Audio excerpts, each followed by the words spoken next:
Live everywhere. Daily Co's Radio on netrootsradio.com presents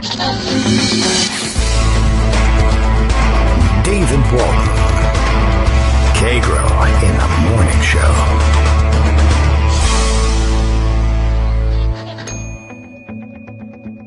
Now, here's David Waldman.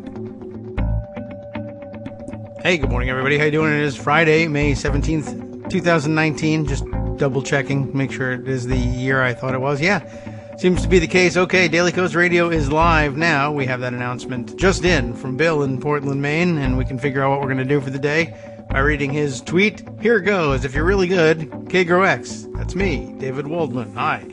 If you're really good, I might reveal the very last Game of Thrones spoiler alert in TV history. Spoiler alert. But probably not. We hear he's a spoiler alert hoarder. Yes, I have a spoiler for you. Let me just spill it now. I was thinking about this yesterday. It only makes sense, given that the program airs on HBO, that somehow they're just going to have to engineer this. And it's okay. It'll work because magic. They have dragons. I don't know why you would disbelieve the idea that Daenerys and Jon Snow end the series by taking all of the remaining Starks out to dinner at Holston's in Bloomfield, and then they just kind of fade to black while the family is out eating together, and we never really know what happens. I think that's an appropriate way of ending it. All their big hit shows should end that way. It doesn't make a difference where it's set. But that led me, by the way, this is interesting. This led me to a bit of entertainment news. I was actually poking around for that on the internet. By the way, those of you who don't know, I mean, come on. Are you really super fans or not? If you don't know that Holston's is the, I guess they called it a diner. The diner that the family was eating at in the closing episode of The Sopranos. It's a real place. It's in Bloomfield, New Jersey, and it will be closed for filming, as will the street that runs by the place, next week sometime, I understand. It's just sort of popped up on me, for the filming of a movie due out sometime, I think like spring of next year, when The Many Saints of Newark is the name of the film, comes out, and it is a Sopranos prequel. How about that? So those of you who are Sopranos fans or who view the Sopranos as a sort of a realistic travel docudrama taking you back to your native New Jersey, then you'll get a glimpse of the years before the show. And apparently they've ended up casting James Gandolfini's son Michael as the young Tony Soprano, which I guess shouldn't be all that surprising. He is an actor. He is apparently experienced, and they actually auditioned a whole bunch of other people. I don't know whether that was the plan from the beginning or not, and it's just bad PR to say that it was. But apparently they auditioned a bunch of people. But I guess it makes a certain amount of sense. If he's an actor, he's also going to likely have a lot of not only the original actor's look, but also the mannerisms. I just thought that was kind of an interesting thing. And I think I'll be excited about that film. More excited than I am about more Star Wars movies anyway. It'll be a prequel I feel some more connection to. I lost my connection to Star Wars somewhere around, I don't know. Well, probably somewhere around the late 80s when the whole thing stopped for a decade or more. And I got real excited about them bringing the franchise back for the first time, and then the movie was terrible. Sorry, if you're a big Star Wars fan. I don't know. Maybe it was just the fact that the originals came out when I was a kid, and I was more easily impressed by the movies and the excitement and action of them, and didn't look at it with adult eyes. That may be it, but that's okay. I'm over it. I'm not saddened by having lost touch with the Star Wars franchise. But I'd be excited to see this other thing. And if you're in Bloomfield, I guess next week, try and find another route to work or back home afterwards. I don't know how long the closure is going to be for. But if you're affected, I don't know, Google it and then let us know. Tell us what's up. I'll tell you what's up this morning on Twitter, an awful lot to react to. Lots being reported last night. I want to peel off from some of the breaking news to get to some of our pre-recorded segments that our listeners have sent in because they're important and good, and I want to share them. And a lot of them are directly touching on the week's news. But I guess the freakouts and outrages of the morning. Let's see. I'm going to guess many of you will have heard the story of, or I guess the latest round of stories on Mike Flynn and what evidence he's been providing to Mueller, and has been reported to have told investigators about things. I guess this is, how do we put it? I mean, it's news and it's not news. I've got the news of it, the reporting of it, and I've got the tweets of people who have been following things closely for a long time, were close readers of the highly redacted Mueller report. Essentially, this is another one of those situations where the news media has gotten around now to a certain section of the report and finds it astonishing and shares its astonishment with people, which is fair game. I mean, you can't all have read the thing every day, and serializing something like that is not a bad idea at all if you do it formally, especially. But close watchers are complaining. I've been telling you about this horrible thing for a long time. Why isn't it catching on? And it is a serious question. At what point will we all buckle down and do our homework and say, those who won't read the report or would like to read the report and can't, for whatever reason, just need to have this thing serialized and presented to them. And I know a lot of you will agree that would be a great thing for the impeachment hearings to do during the summer, for instance, or starting right now. The spring would be a great time for it too.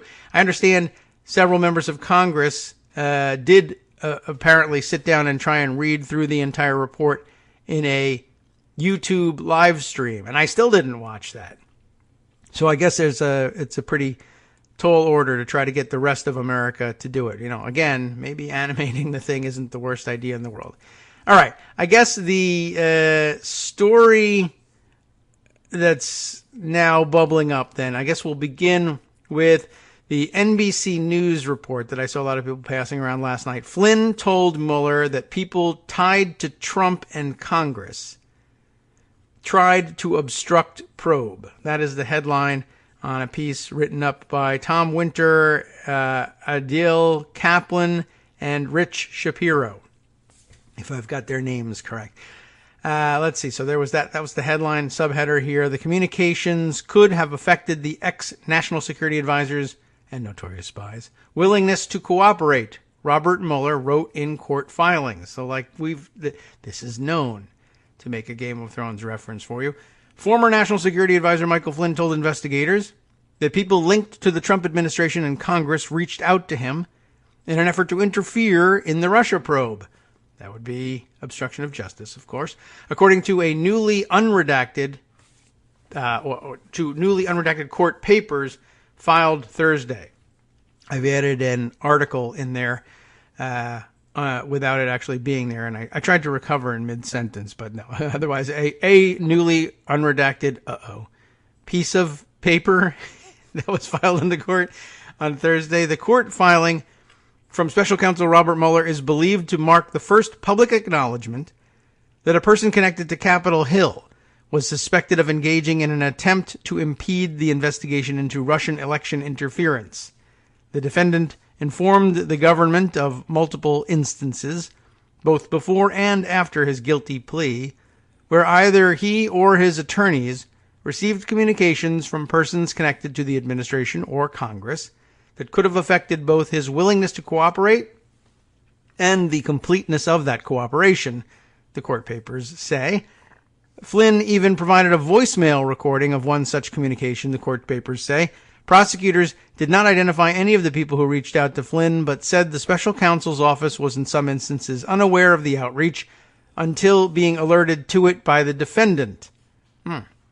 That would be good cooperation, I guess. No other details were provided in the filing, but the Mueller report noted that President Donald Trump's personal lawyer left a voicemail message for Flynn in late November 2017 that addressed the possibility of him cooperating with the government. So, I don't know. I mean, unless there's more than one voicemail, doesn't that solve things? Prosecutors didn't identify any of the people who reached out to Flynn, but the Mueller report did note that Trump's personal lawyer left him a voicemail message. That seems like an answer. It wouldn't surprise me, the voicemail message says, if you've gone on to make a deal with, ellipses, the government, the attorney said in the voicemail message, according to Mueller. If, ellipsis, there's information that implicates the president, then we've got a national security issue.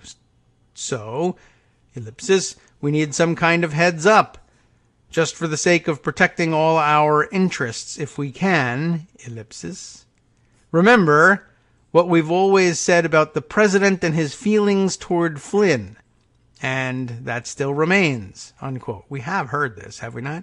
In a separate court filing, Judge Emmett Sullivan ordered federal prosecutors to file a transcript of the voicemail message, as well as transcripts of any other recordings including his including his conversations with Russian officials. I should like to get a hold of those. Flynn's lawyer, Robert Kellner, did not immediately return a request for comment. The White House also did not immediately respond to a request for comment. I got to learn to mentally edit that out of my reads. Okay, neither of them are talking. Two of Trump's personal lawyers, Rudy Giuliani, who really shouldn't count, and Jay Sekulow, who also sucks but I guess counts, said they never spoke with Flynn or his attorney. Flynn pleaded guilty in December of 2017 to a charge of lying to the FBI about his conversations with Russian Ambassador Sergei Kislyak in the weeks before Trump took office. He faces up to 6 months in prison. The judge has yet to set a sentencing date. Mueller's office had previously told the court that Flynn should receive little or no jail time due to his substantial assistance in the special counsel's investigation. Mueller wrapped up the probe in March, concluding that there was no proof Trump or a member of his campaign conspired with Russia, but the special counsel declined to make a judgment on whether Trump obstructed justice. He did. I'll help on that one. Attorney General William Barr and Deputy Attorney General Rod Rosenstein determined that there was insufficient evidence to pursue the matter further. Not the conclusion, by the way, of the now over 900 federal prosecutors who have joined in that letter that basically states, if this weren't the president of the United States, it had been anyone else in the world, they would have indicted them on obstruction of justice charges. So there's that, which is a small thing. Then let's see. There was a follow-up, I guess, to that in the Washington Post that appears to get a little bit more specific. Judge orders public release of what Michael Flynn said in call to Russian ambassador. That's the work in the Washington Post of Carol Leonig and Rosalind Helderman. Does this, I don't know, for some reason it seemed, when I skimmed through it, like a little bit more specific. But I guess now, I don't know whether I read an updated version of the NBC News story, but it feels like I missed in the initial NBC read last night that there was this order to release the transcript. And I don't know whether there's any order about releasing the actual tape itself. I feel like that might have been mentioned last night. But now I don't see any mention of that. And so I just think maybe the NBC News thing didn't have the reporting about the demand for the transcript, but the Washington Post one did. All right, well, let's see. There's a few other things here I think I can tease out of here. In the December 2016 call, which was not mentioned in the previous article, Flynn urged that the Kremlin not get too riled up about U.S. sanctions that President Barack Obama had just announced against Russia, and to give Trump time to take office. I think we knew about that one, too. That conversation, intercepted by U.S. intelligence, raised grave concerns about Russia's secret and frequent contact with Trump allies and advisors during the campaign and before his inauguration. That passage, I assume, is the kernel of truth behind this morning's rage tweeting from the president that, as he says in his weird way with various capital letters and all cap wording, my campaign for president was conclusively spied on. I guess the fact that he reads that Flynn's phone calls before the inauguration were intercepted because, of course, he was speaking with a foreign agent, and is not, at that point, the national security advisor, nor is Trump the president of the United States. But he complains, my campaign for president was conclusively spied on. Nothing like this has ever happened in American politics. Of course it has. A really bad situation. Very eloquent of you. Treason, in all capitals, means long jail sentences. It actually means death, but it can also be a long jail sentence instead. And this was treason. So lots to unpack in that one. Of course, if your campaign was conclusively spied on, which it was not, that is not treason. You're not the president of the United States, and you at that point have no right to be conducting foreign policy, and there's just nothing about it that would amount to treason. Second of all, I guess I would say, remember when we were all admonished not to over dramatize and not read more into Sarah Sanders' statement that the rest of us concluded she was saying the president's accusers are guilty of treason.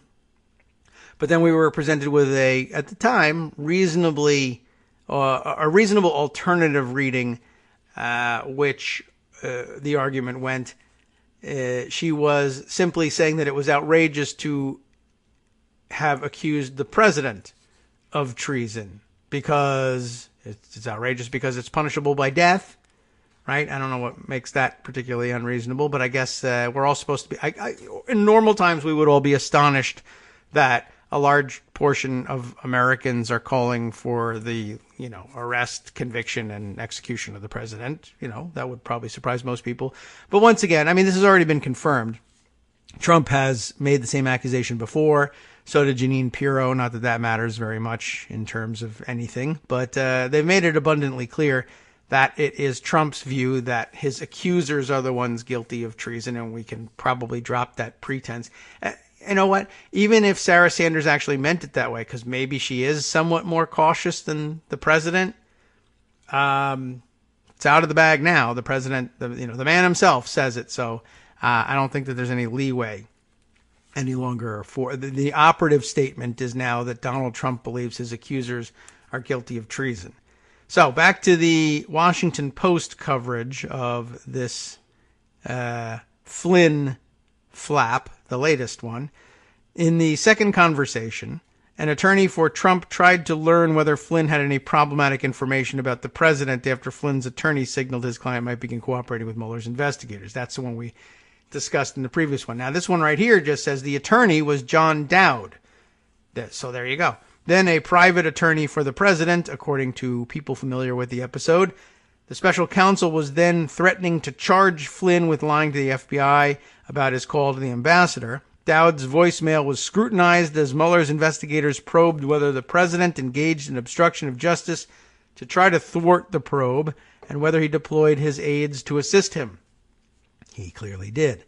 In one of the previously redacted filings released Thursday, prosecutors said Flynn described multiple episodes in which he or his attorney received communications from persons connected to the administration or Congress, still wondering about that one, that could have affected both his willingness to cooperate, etc., etc. In addition to the transcripts, it's also possible that the judge may release the audio recordings. There we go. I'd love to have those. In his Thursday order, Sullivan directed that the government provide a copy of those recordings to him in his chambers, along with any other calls Flynn made to the Russians, so he can review them. Dowd and the president's current attorney, Jay Sekulow, declined to comment. So did the White House, Robert Kellner as well. That's Flynn's attorney. The newly unsealed portions of court records showed Flynn was a deep source of useful information to the special counsel's team in 2017 and 18, helping it probe the Trump campaign's effort to gain stolen emails and the question of whether Trump sought to criminally interfere in the investigation bearing down on him. The records confirm the questions that Flynn, a retired lieutenant general and former military intelligence officer, helped federal prosecutors answer after his guilty plea. Flynn admitted in 2017 that he tried to conceal the nature of his conversations with Kislyak and then began cooperating with Mueller's team to try to reduce and possibly avoid a prison sentence. Flynn also provided the special counsel with information about efforts by the Trump campaign and Trump allies to seek out stolen emails during the campaign after WikiLeaks began publishing internal Democratic correspondence in July of 2016. He also provided evidence of multiple efforts by people connected to Trump that could have impacted his willingness to cooperate in the probe. I feel like we just said that. Was anybody editing this thing? At the same time, Flynn assisted federal prosecutors based in Alexandria, Virginia, who were preparing criminal charges against his former business partner, Bijan Kian, for working as an unregistered agent of Turkey. Kian has pleaded not guilty to the charges. He's expected to face trial in July, and Flynn is expected to be a critical witness for the government.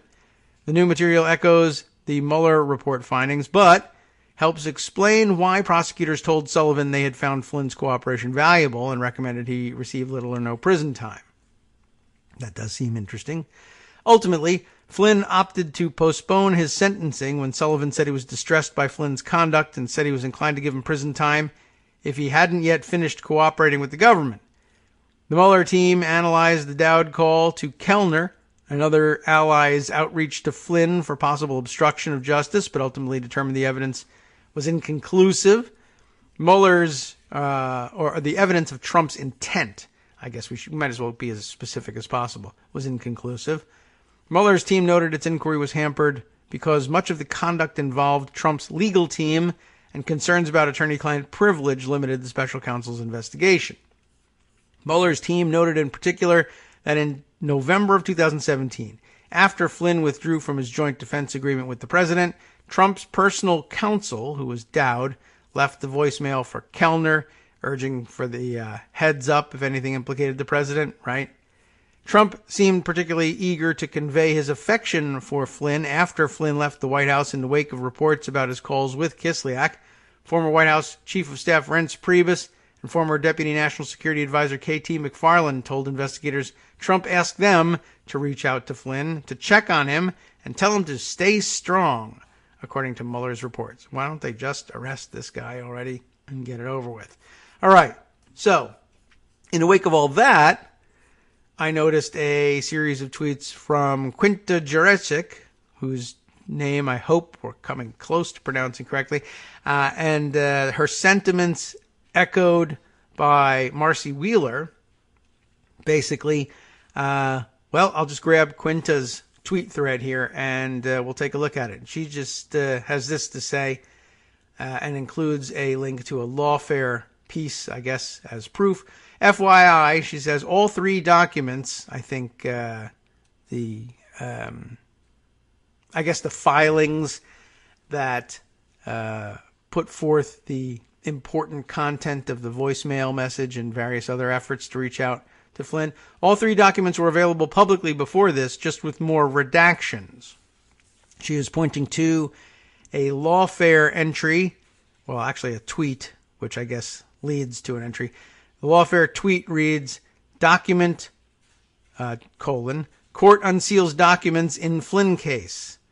The latest from Quinta Jurecic. I don't know if that's really done right. A document says that the court unseals documents. I doubt it. But let's...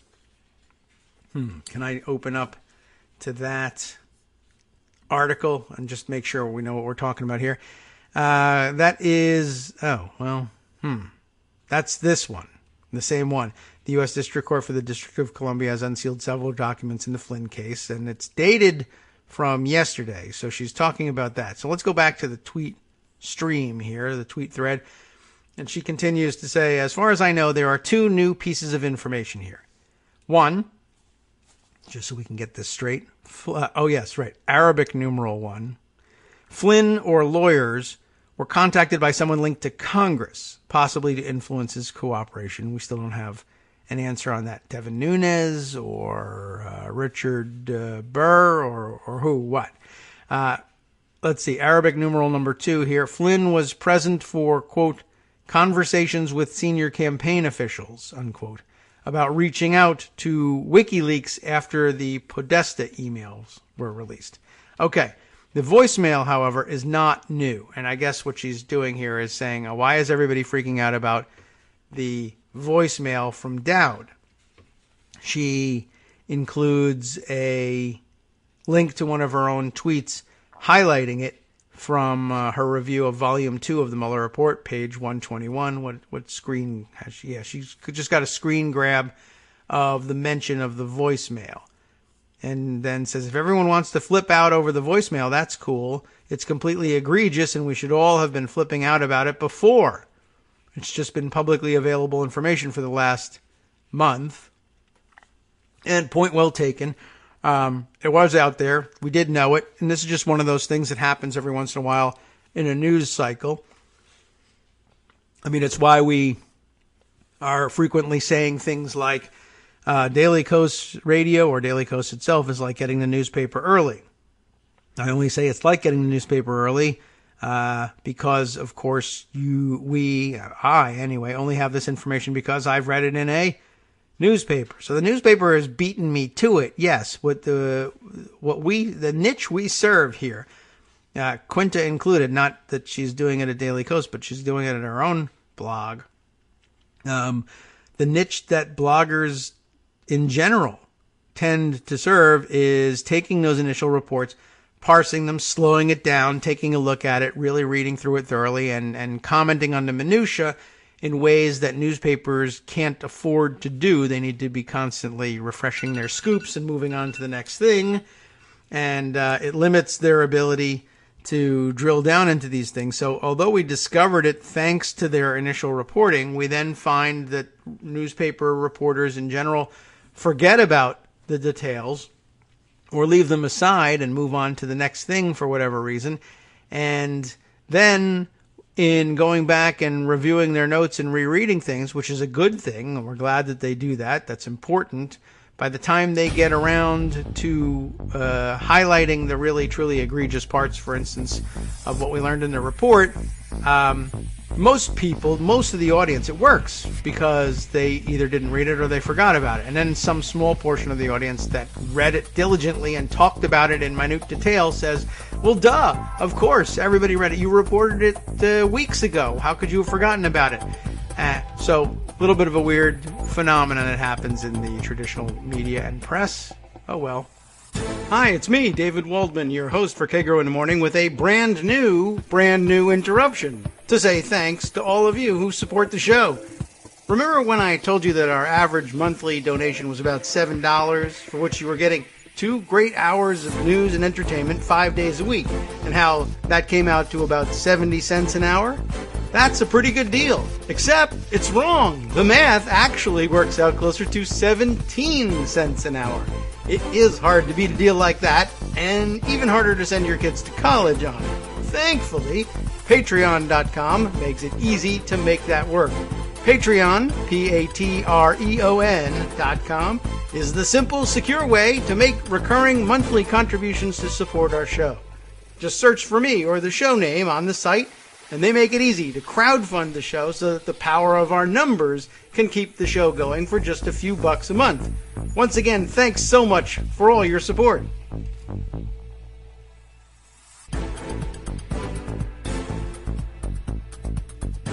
Welcome back now to the Kagro in the Morning Show here on Netroots Radio. Let's move on to some of the other things that have occupied time this morning on the Twitter machine that might be of some interest to you. Let's see, some quick hits.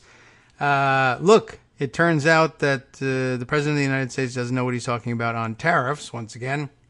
Reuters reporting that Walmart, which is the ultimate authority on everything, I guess, says higher China tariffs will increase prices for U.S. shoppers. I don't know how that could be. Boing, it's all a huge mystery. So, Trump-loving MAGA America, choose your hero. Will it be Trump or Walmart? I know you'll probably choose Trump, but I'm fine having Trump and Walmart fight over that.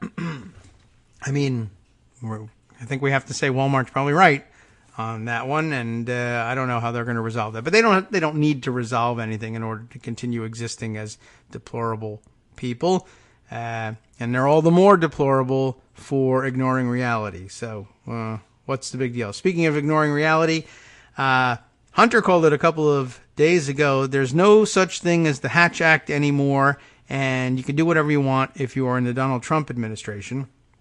Probably about half a dozen people and Twitter accounts catching this morning, that I guess Donald Trump spent some time on Air Force One filming. I don't know what the purpose of it is, but it ends up basically he's offering all sorts of commentary about Bill de Blasio, now that he too running for president, apparently. I didn't take a look at what it was that he was saying. I mean, should we check into, it's a 35-second blur, but everybody pointing out, yeah, that's, political activity, filming this political message on board Air Force One.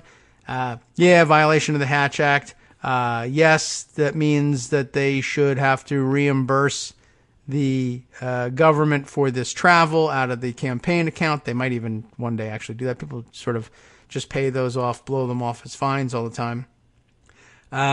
Trump tweets along with the message here, the video, Bill de Blasio is the worst mayor in the history of New York City. He won't last long. I don't know whether that, what kind of relation that bears to the video content. Let me see whether we can play it here. I got it on one of the laptops rather directly on the broadcast computer. But, come on. Let me hear your horrible voice. I can't believe it. I just heard that the worst mayor in the history of New York City, and without question, the worst mayor in the United States, is now running for president. It will never happen. I'm pretty good at predicting things like that. No, you're pretty dumb. I would be very surprised to see him in there for a long period. Oh, that I would be. It's just not going to happen. If you like high taxes and if you like crime, you can vote for him. But most people aren't into that. So I wish him luck. But really, it'd be better off if you got back to New York City and did your job for the little time you have left. Good luck. Do well.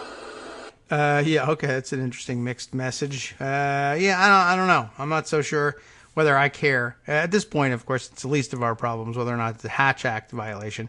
If you like high taxes, now Trump doesn't like high taxes, or he doesn't pay them, even if there are high taxes. But he does like crime. So I guess it's a 50-50 proposition, and maybe that's why it was a mixed message. Good luck. I don't think it'll last long. Worst mayor in history. Worst mayor of any city. I mean, that's pretty dramatic. But, good luck anyway. But then also it isn't going to happen. But then it is happening, but it won't last. He won't last long. He probably won't last in the field long. He's right about that. I guess that accounts for the mixed messaging. No to high taxes. Yes to crime. So he's partially your candidate, Donald. So I guess you can hold on to that. Let's see. Other things people are mentioning this morning that have caught my attention anyway. I'm just going to kind of flip down the timeline here at this point. But it certainly wouldn't matter to Trump if somebody had said something about the Hatch Act to him at the time. He would have blown it off too. Donald do anything will just, do what he wants to do. I mean, if the Access Hollywood tape didn't convince you, I don't know what it's going to take. But, that's one of those things. And, we're still watching people debate the tactical wisdom of impeachment. I think we've set that to rest, logically speaking and even morally speaking here on the show. But just in case you haven't rounded up all these thoughts in your head, I mean, if there's a case for impeachment, I don't know if there would be a better one. I can't imagine putting together a more perfect case for it. The guy is violating the emoluments clauses. He's taking bribes. He's selling visas to people. He's cracking down on immigration and selling visas to people at the same time. He's selling visas chiefly to the Chinese, who he also accuses of cheating in trade as well as spying on the United States. But he's cracking down on immigration, but he'll let you through if you pay him or his son-in-law $500,000. They'll arrange for an EC or an EB-5 visa and green card for you. And I understand that that's a program that long predates the Trump administration. Yes, I don't know whether I would call it ill-advised or not. I'd have to take a closer look to it. But I mean, they're just rolling in it. If you buy, were we clear about this? I mean, we made this case when we read this article before. If you buy a condo in a Trump or Kushner building, they'll give you a visa and a green card. You get into the country. It just works that way. And I mean, that was always the case, or at least it's been the case since 1990 or so when the program was formed, but they never the law certainly never contemplated the idea that the president or the president's family or the president's advisors or all of the same people would be personally selling green cards to people for $500,000 a pop. Is because, of course, if you were going to be president of the United States or a top advisor to the president of the United States, you would have divested from those interests if you ever owned them in the first place, which also probably wasn't contemplated. So taking bribes through the emoluments clauses from foreign governments. He's taking bribes from immigrants who want green cards. He's, of course, got his inhumane policies on the border. He's destroyed Puerto Rico and refuses to help it. He's colluding with the Russians. He's obstructing justice. Any number of things that are eminently impeachable, on top of which he's an extraordinarily unpopular president, extraordinarily unpopular person. He might not even have legitimately been elected president. On top of all these things, he's already been investigated by a special counsel. There's just no conclusion but that he's almost the perfect, like, Frankenstein candidate for impeachment, and yet, gee whiz, tactically, we might rally the troops behind him. We know how many of his people there are. We know there are overwhelmingly the minority of Americans, but somehow, sure, fine, we have to tread lightly, et cetera, et cetera. And then, what if we impeach him and the Senate fails to convict? Won't that solidify his claim of vindication that he's been correct, that none of these things were illegal in the first place? It might, but I would guess no more so than saying, well, nothing we can do here. I think that solidifies the claim that there's nothing illegal about what he's doing, and in a much clearer fashion than a highly partisan party line vote on impeachment would ever demonstrate. But I don't know. Whatever. We continue on down the line, though, with other things people have been talking about this morning. Digby noting that there's another story looming out there that we might want to pick up on. All this chit-chat, she says, about Florida voting systems having been hacked, and it's getting worse and worse. And, of course, the initial warnings about that from, which of the senators had said that? Now I'm blanking on the name for Nelson. Had been clear about that, and of course got the 4 Pinocchios and was called an alarmist, etc. And now that each day brings more and more information. I guess she's referring to the New York Times story, the FBI now telling Florida lawmakers, you were hacked by Russians, but don't tell the voters, according to the New York Times. And Digby has this bit here and says all this chit-chat about Florida voting systems being hacked brought this comment from Trump's pollster, Tony Fabrizio, to mind for some reason. The quote being, when you really drill down on this election, if you change the vote, in 5 counties, 4 in Florida, 1 in Michigan, we'd be having a totally opposite conversation right now, Fabrizio said of the race. For all the money that was spent, for all the effort that was made, literally 4 counties in Florida, 1 in Michigan, puts us at 261 electoral votes and makes Hillary Clinton the president. So remember that.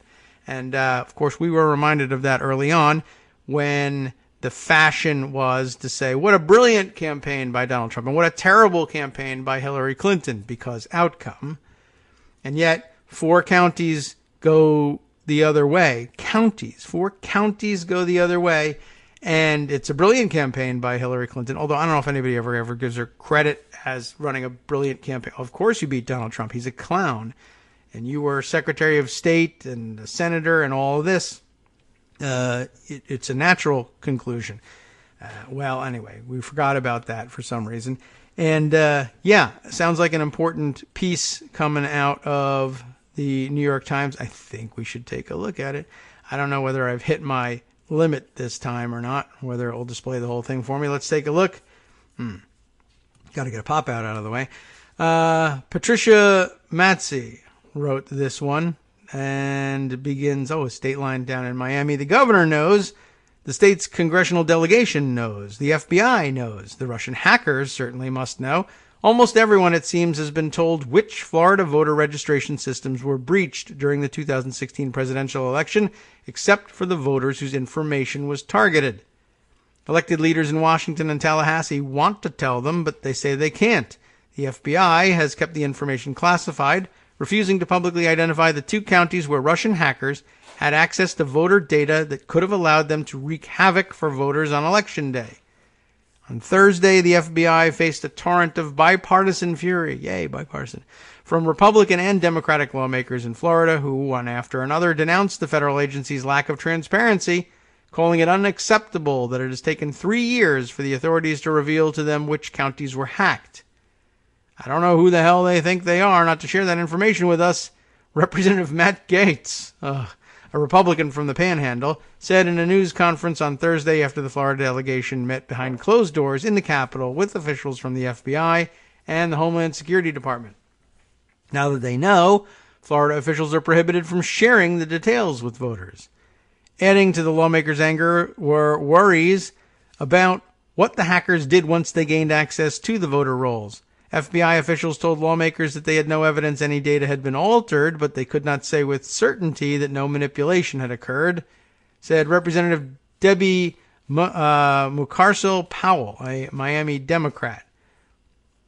The voter registration systems are separate from voter tabulation systems, they note here, which officials say were untouched. We'll see how long that lasts.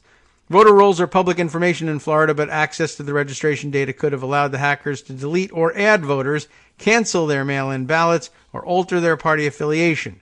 We still have a lot of questions, Ms. Mucarsel Powell said. Am I mangling that name? Well, maybe Armando will tell me.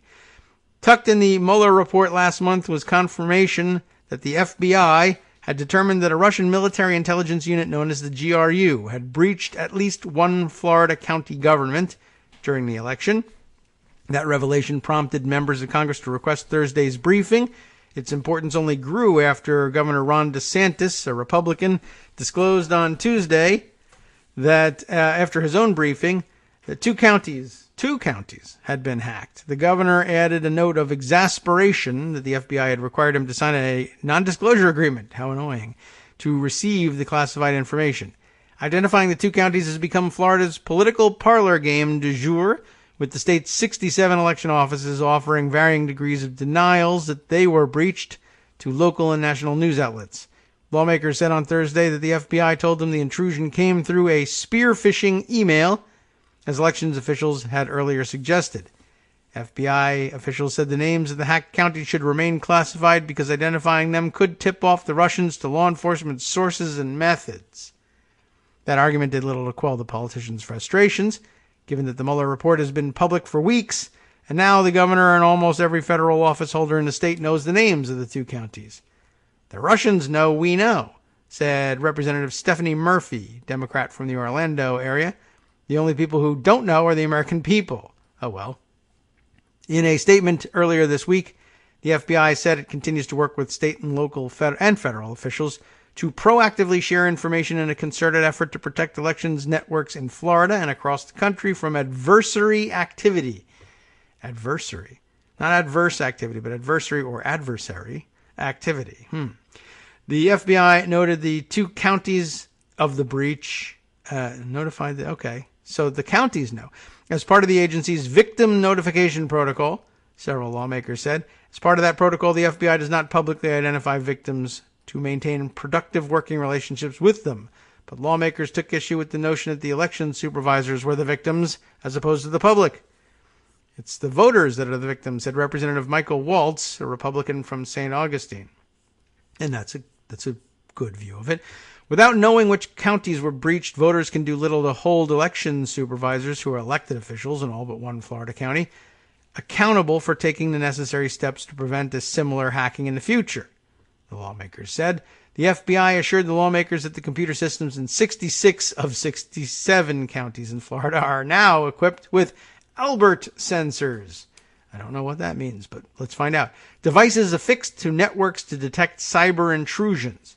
Ooh. Maybe. I don't know. The lone holdout, Palm Beach County, which never has problems, Oh, my God. Expects to install its sensor in a matter of weeks, a spokeswoman for the local elections office said. But with the 2020 presidential election approaching, lawmakers said the FBI must be more forthcoming with information crucial to the public. This chaotic drip-drab of information coming out is doing more harm for the voters' faith in the electoral system than just coming out and providing the information appropriately declassified, Ms. Murphy said. Later, she added in an interview, Florida is the biggest swing state. You've seen very close elections in Florida in the past. We have to instill confidence in our electoral system. Well, quite honestly, that's not going to do it. But you do your best down there in Florida. God love you. All right. What other information now circulating out there? Yes. Very interesting observation here I saw from Michelle in Brooklyn. Michelle Goldberg, New York Times columnist, noting from the text of the new Alabama abortion law comes some surprising inclusions. I don't know exactly where. You could look it up and check it out. She's linked it and everything. But maybe in some of the whereas clauses, the findings, the preamble, if you will, of the bill, they note the following, which, though true, I guess, is an interesting comparison. I think an inapt comparison, and I think Michelle must think so too, judging by the way this was presented. So in the new Alabama abortion law, it reads, in what I guess are lowercase, if there is such a thing, Roman numerals, the little lowercase I, it is estimated that 6 million Jewish people were murdered in the German concentration camps during World War II. 3 million people were executed by Joseph Stalin's regimes in Soviet gulags. 2.5 million people were murdered during the Chinese Great Leap Forward in 1958. 1.5 to 3 million people were murdered by the Khmer Rouge in Cambodia during the 1970s, and approximately 1 million people were murdered during the Rwandan genocide in 1994. You know what this is getting at, of course. It's going to compare it all to abortion, which is pretty amazing. Also, by the way, I guess if we're down to 1 million, they left out Iraq. Just odd that they chose to do that. All of these are widely acknowledged to have been crimes against humanity by comparing. Well, I guess Iraq is not, for whatever reason, chiefly because we did it. By comparison, more than 50 million babies have been aborted in the United States since the Roe decision in 1973, more than 3 times the number who were killed in German death camps, Chinese purges, Stalin's gulags, Cambodian killing fields. I want to sing this to the tune of 12 Days of Christmas for some reason, but I think that's inappropriate. Oh, and also the Rwandan genocide combined. So you see what they're getting at, and that was a good catch. Here, Jeet slash Jeet here, as you know, observing, yeah, that's how nice, how cool. Alabama just passed a law explicitly saying the United States is worse than Hitler's Germany, Stalin's USSR, Mao's China, and Pol Pot's Cambodia, combined, by the way. How cool is that? Right. Let's see. A few other interesting observations of note. We'll do a lightning round by reading you the Twitter tweet stream. Scott Charles up in Philly, fellow gun fail compatriot, observing the reporting by Al Jazeera Plus that a Pennsylvania school district did a shooting safety drill recently with a teacher dressed in an Arab keffiyeh, or a headscarf, part of he says, a costume, though the teacher apparently says not meant to represent a specific culture. Okay, local Muslim groups, of course, call it appalling. It was the Penn Trafford School District, and Charles quite correctly noting, it seems to me if the teacher was truly going for authenticity, he could have just thrown on some Abercrombie and Fitch and called it a day. Or, as others have observed, a MAGA hat. The last Arab terrorist school shooting, anyone? Yeah, that actually doesn't happen. Not that it couldn't, it just doesn't, and it's typically a disaffected student from the very same school. But I guess then you don't get to dress up in costume. So, okay, that's out there. Make what you will of it. Let's see. A good observation here also from Greg Pinello, observing that The Hill reports under this headline, new Treasury IRS set to miss subpoena deadline on Trump's tax returns. Yeah, I guess that's happening again. Is there any news in the actual reporting of it? I don't think so. Let's make sure everything's muted here since they've got auto-playing video. But Greg making the correct observation here. Missed deadline makes it sound like they forgot their homework. This is breaking the law. Right. Totally different. Okay. So, yeah. I guess one more thing, that caught my eye this morning. Well, I'll do two more things. But one more thing about the president's rage tweeting about his campaign conclusively, as he says, being spied on, and that this is being treason. I guess it made me wonder, even if it had happened, which it didn't, but, they would dispute that it didn't. Well, you heard that they intercepted the call. Yes, but it's not spying on your campaign. It's surveilling a foreign intelligence asset, which A, happens all the time, and B, one of the foreign intelligence assets was actually working for you as your national security advisor. But the other foreign agent they were monitoring is monitored all the time, no matter who he's talking to, the Russian ambassador, and he knows that. But anyway, I guess I thought what really surprised me was his return to the treason claim. Now, if it had happened, why would spying on a campaign be treason? It's not. You're not the government. Even in transition, you're not the government. It doesn't make any sense to make that claim, although that's a somewhat stronger claim if it's the transition you're talking about. But of course, if it's during the campaign, you haven't won anything yet. And even if you did during the transition, you're not the government. Betraying you isn't the same thing. You're not the state yet. And you're not even now, of course, but that's your view of things. Anyway, just thought that was interesting. And, if a Trump supporter heard something that silly from any other candidate or president, they would take that to mean that the fix was in and that you considered getting in your way treason even before you were president. One wonders. Let's see. I guess one or two other things that are out there from this morning, and then we can review some of the newspaper articles we put aside from yesterday and then get ready for some of our pre-recorded stuff.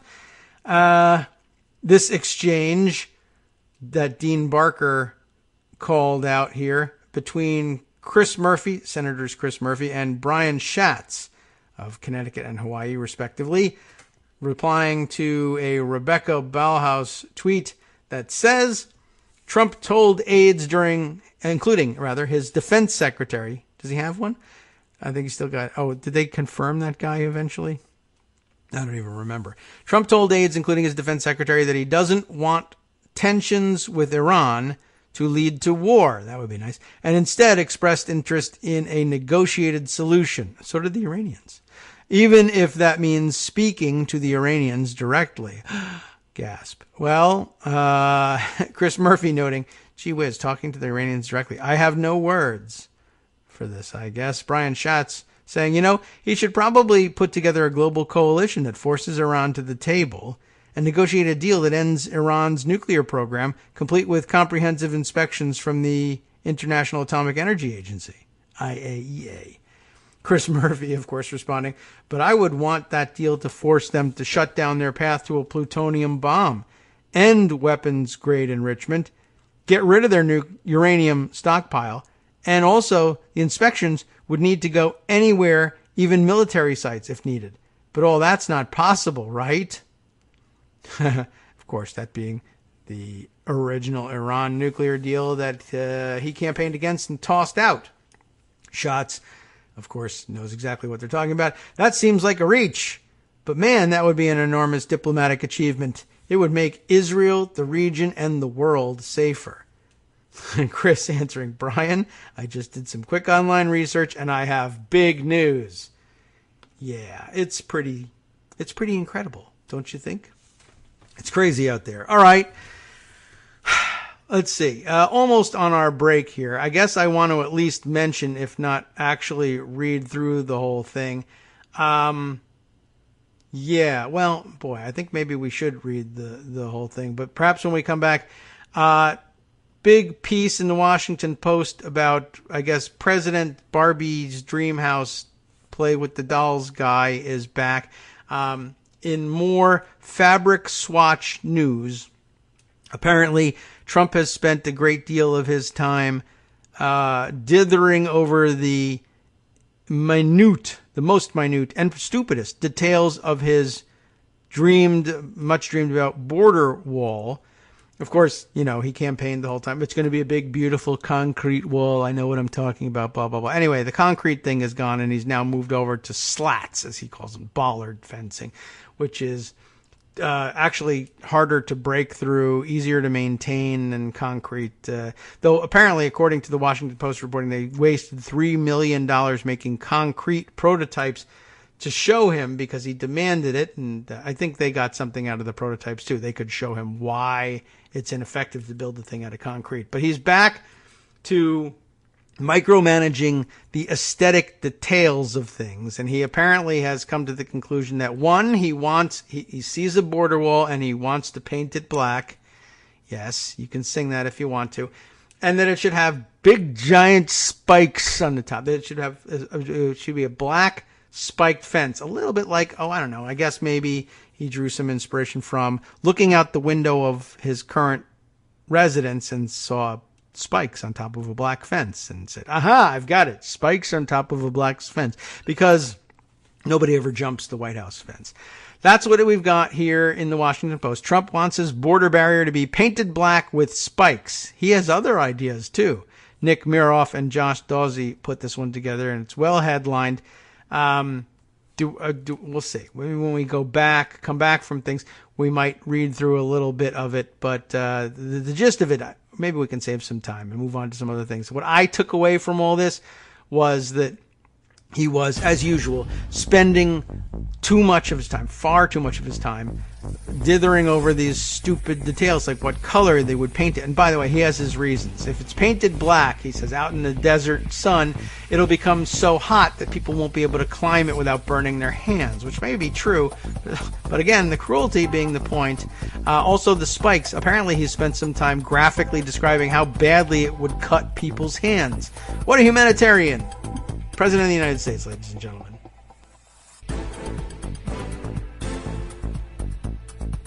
Welcome back now to the Kagro in the Morning Show here on Netroots Radio. I think maybe we should just skip this, or we'll hit some highlights of this. But apparently, from my recollection of my skimming last night, apparently not only does he want it down to, I want the paint color, and I want there to be spikes, and I want people to get hurt trying to climb this fence.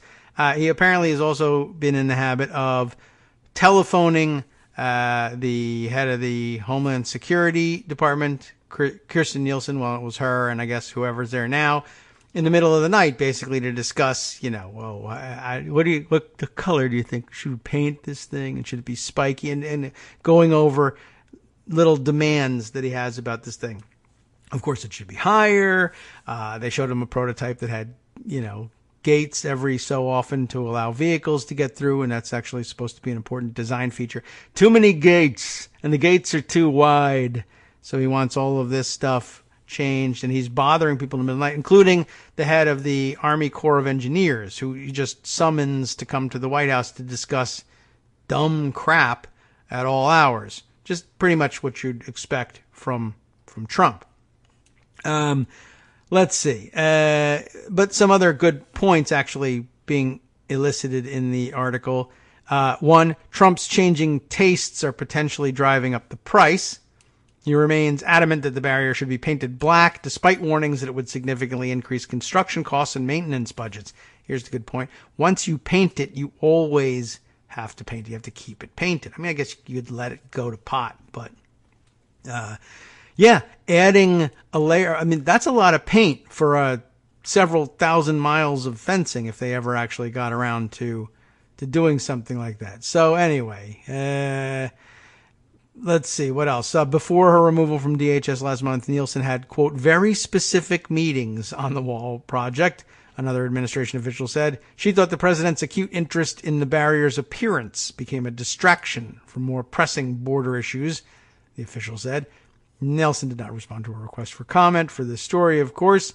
Let's see.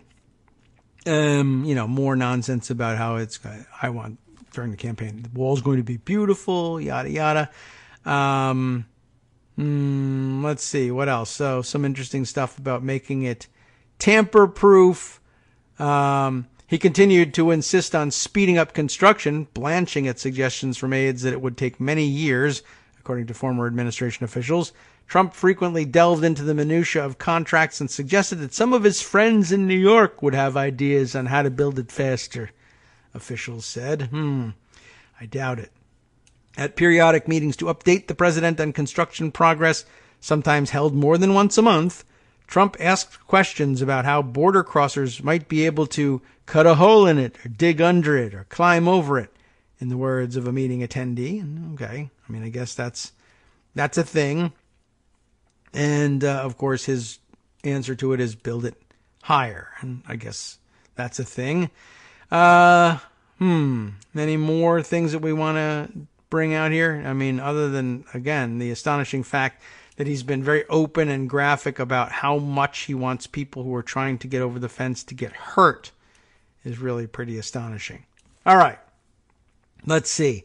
Lots of writing about the failure to push forward with impeachment. That seems very interesting, both from Greg Sargent and, who wrote this one? I think this might also be Quinta Jurecic. Yes.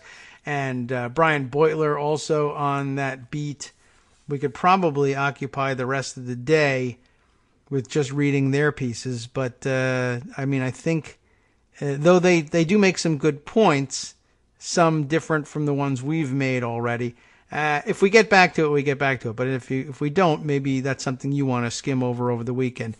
Washington Post entry here from Greg Sargent. Democrats are badly blowing it against Trump. A brutal new TV ad shows how. You might not necessarily be a fan of the idea of producing such an ad, especially if you find out it's from Tom Steyer. Is it Steyer? Steer? I don't know how he says that. The rich guy who's spending millions of dollars on promoting Trump's impeachment. It's hard to argue with him, though.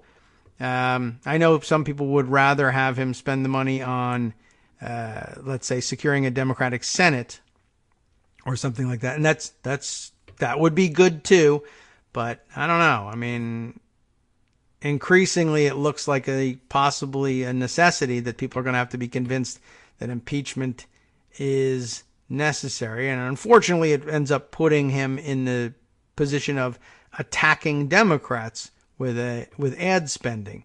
But I mean, you need to be reminded to do the right thing every once in a while. Quinta Jurecic wrote her piece in The Atlantic here. If Congress won't act, Trump will. I mean, that's another interesting twist on things. Encouraged by lawmakers' passivity, the president is taking the same approach to 2020 that he took in 2016. And yes, a slightly different take on things. Let's see. Also out there, Brian Beutler, if I'm not mistaken, in Crooked, of course, writing the Democrats' great impeachment abdication. So 3 pieces that you ought to review, and ordinarily I would simply read in sequence. What sequence? I have no idea.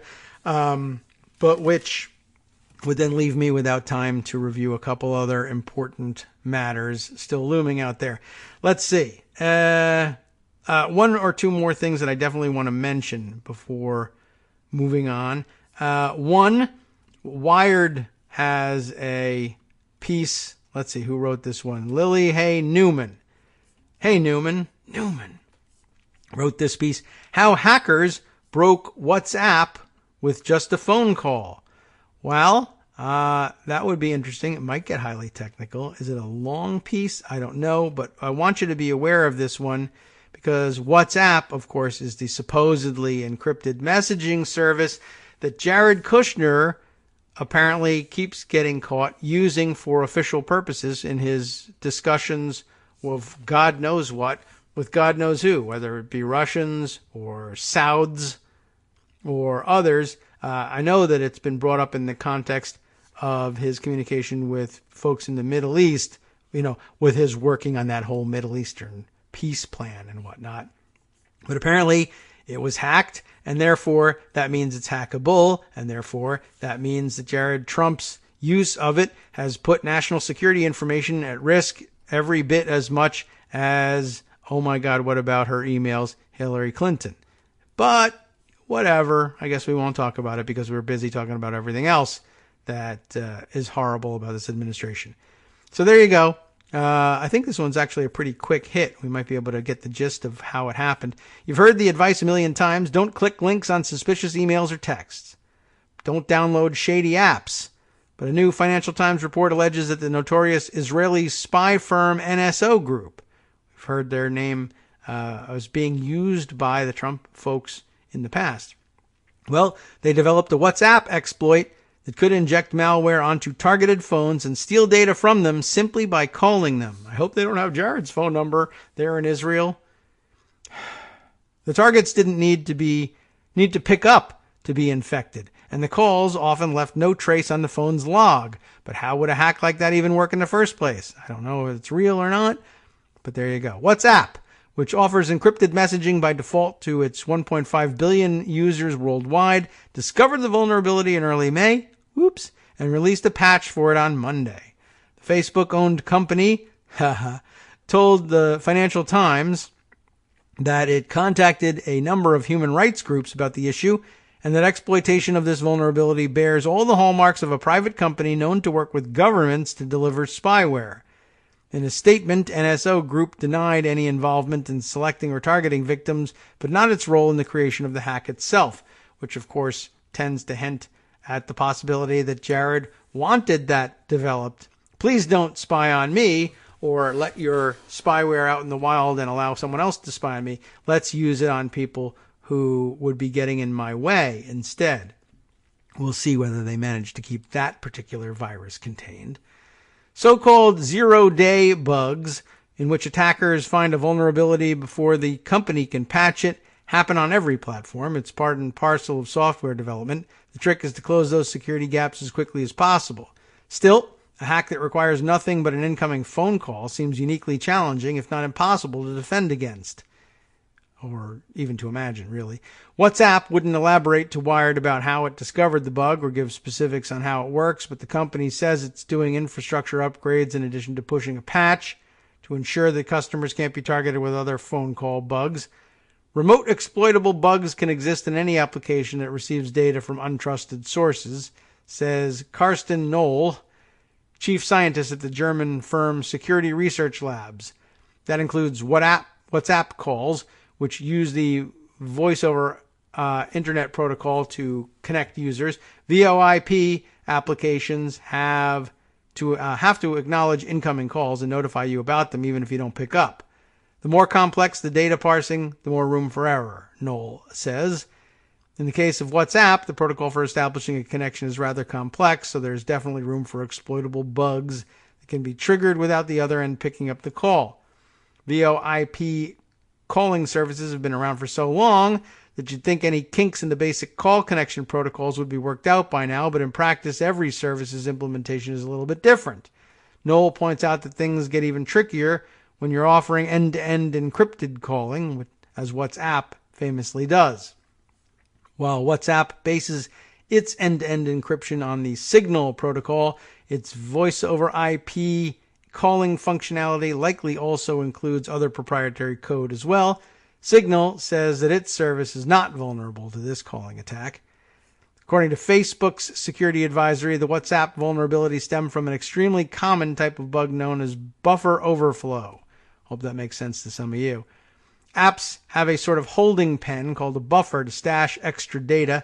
A popular class of attack strategically overburdens that buffer so that the data overflows into other parts of the memory. This can cause crashes or in some cases give attackers a foothold to gain more and more control. That's what happened with WhatsApp. The hack exploits the fact that in a VoIP call, the system has to be primed for a range of possible inputs from the user, pick up, decline the call, and so on. This does indeed sound like a freak accident, but at the heart of it seems to be a buffer overflow problem that is unfortunately not too uncommon these days, says Bjorn Rupp, CEO of the German secure communication firm Cryptophone. It's all being done in Germany, eh? Security never was WhatsApp's primary design objective, really, which means WhatsApp has to rely on complex VoIP stacks that are well known for having vulnerabilities. The WhatsApp bug was being exploited to target only a small number of high-profile activists and political dissidents, so most people won't have been affected by anything of this in practice, but you should still download the patch on your Android and iOS devices. Companies like NSO Group try to keep a little stockpile of things that can be used to get onto devices, said John Scott Railton, a senior researcher at the University of Toronto's Citizen Lab. This incident makes it abundantly clear that anyone with a phone is impacted by the kind of vulnerabilities that customers of these companies are slinging around. There's a reality here for all of us. So, again, we may have been seen a twist here. It may very well be the Kushners and his circle of the world who are the clients of NSO Group in developing this text. Or, of course, they could be victims. Maybe you'll find out, maybe you won't. We'll see. Okay, we'll see what happens. Shifting gears once again. I have, as I said, some recorded segments to bring you. And I think what I'll do with this one, I've got an enormous 30-minute piece, actually, from the folks at the Irreverent Duo podcast. And let's see, Travis and Rachel have put together a long and worthy report on current and breaking political situation in Colorado on a number of fronts. And I've had to split it up. I just can't, sometimes I'd really love to run the half-hour thing, but I want to split it up a little bit. And there are at least two general topics. And I want to split off the first one and share it with you. The second one seems to be more of a general roundup of what their state legislature has been able to accomplish with its first Democratic majority. That first Democratic majority in both houses of their state legislature, and Democratic governor, and Democrats elected to all statewide elective office. First time that's happened, as Rachel notes in the piece, since World War II.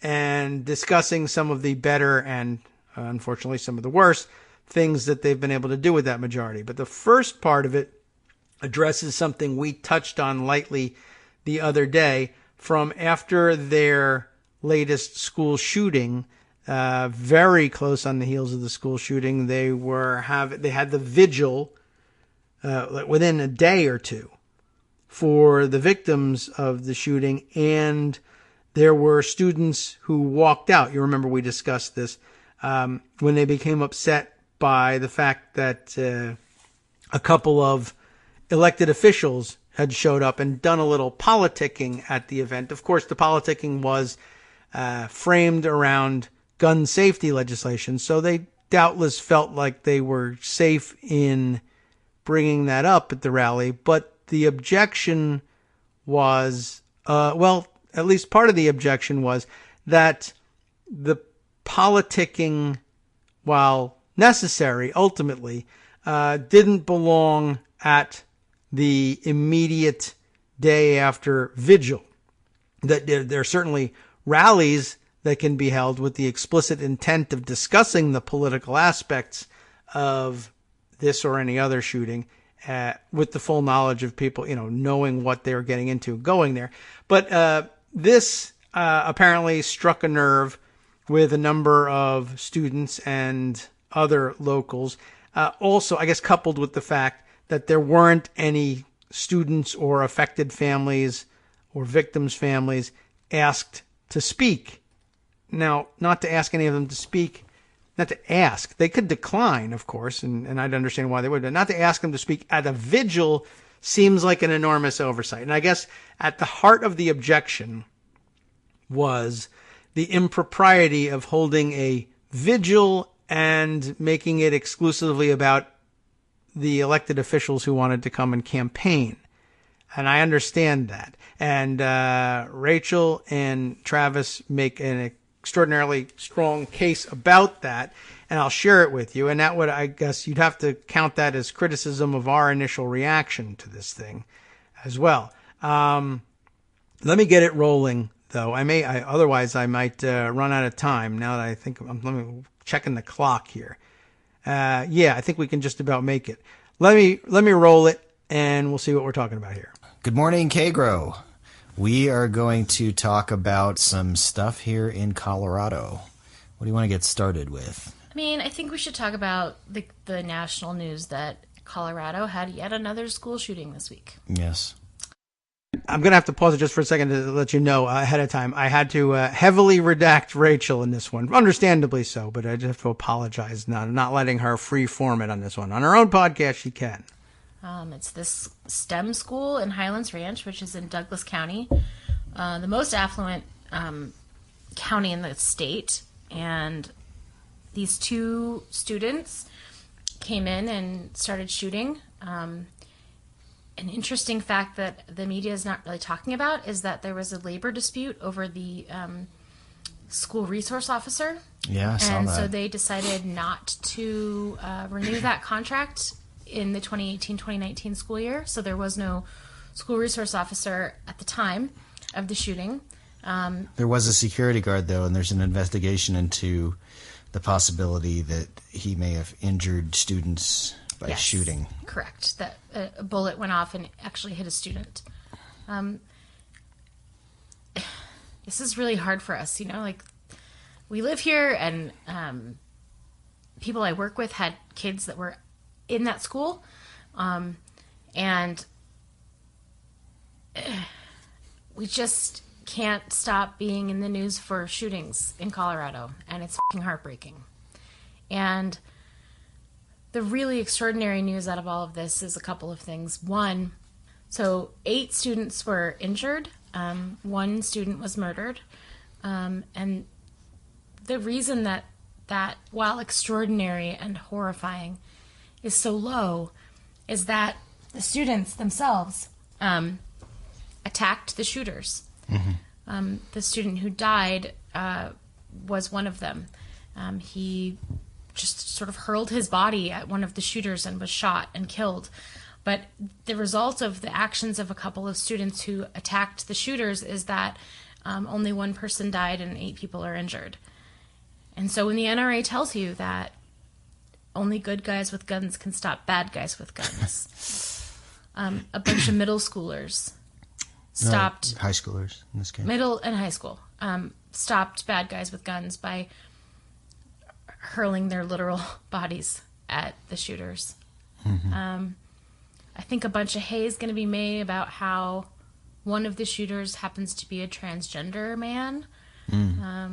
The court dead named him and misgendered him and then immediately corrected, which was good. And the other is a minor. We have yet to see whether or not George Brockler, who is the district attorney out of that county who also oversaw the Aurora Theater shooting, will charge him as a minor or not, as an adult. Our communities are definitely grieving, and then there's been some controversy about what happened at the vigil. So right